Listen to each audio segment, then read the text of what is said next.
আপনারা কতদিন যাবত এখানে অবস্থান করছেন? আমরা এখানে 3 দিন ধরে অবস্থান করছি এবং এই অস্থায়ী সরকার মহামান্য রাষ্ট্রপতি মাননীয় প্রধান উপদেষ্টা ডক্টর ইউনূস স্যারের যখন দায়িত্ব গ্রহণ করে এই দেশে, তখন আমরা পুলিশ হেডকোয়ার্টারে আমরা 2200 সদস্য দরখাস্ত দাখিল করি।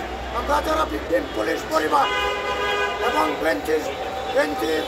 বেঞ্চির আমলে এবং সকল 2200 পুলিশ পরিবারের সদস্যদের চাকরি ওনার কারণে অন্যায়ভাবে এবং বিভিন্ন কারণে, যেমন ভিকটিম পুলিশ পরিবারকে ফেসবুক কমেন্ট, গরহাজির, রূপদেশ এবং আপনার বিভাগীয় মামলা, অসদাচরণ, এগুলো থেকে অন্যায়ভাবে 500 পুলিশ সদস্যকে চাকরি থেকে বরখাস্ত করে বেনজির আহমেদ, মামুন এবং হারুনুর রশিদ, তারপর বিপ্লব এবং ফরিদ আসমিন, তারপর এবং এডিসি মেহেদি হাসান আমাকে অবৈধভাবে অন্যায়ভাবে 7 কার্য দিবসে হাজির না হওয়াতে আমাকে চাকরি থেকে বরখাস্ত করে এই ফরিদ আসমিন বেনজির আহমেদের দালাল ফরিদ আসমিন বেনজির আহমেদের কথা মোতাবেক 500 পুলিশের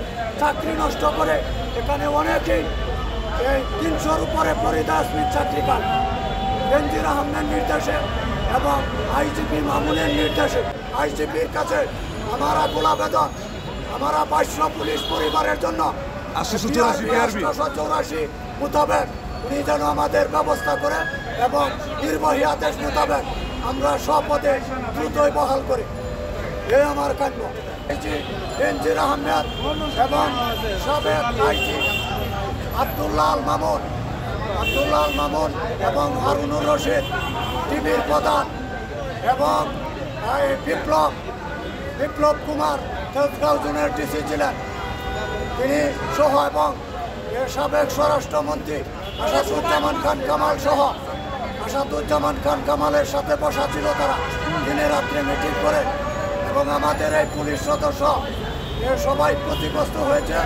আমরা সাবেক আইজি বেনজির আহমেদ এবং আব্দুল্লাহ আল মামুন চৌধুরী বর্তমানে জেলে আছে, তাদের প্রত্যেকের বিচার চাই। আগামীকাল আমাদের একটা ব্যবস্থা হবে ইনশাল্লাহ, এরকম একটা আশ্বস্ত করেছে। একটা নিউজ আমরা পেয়েছি।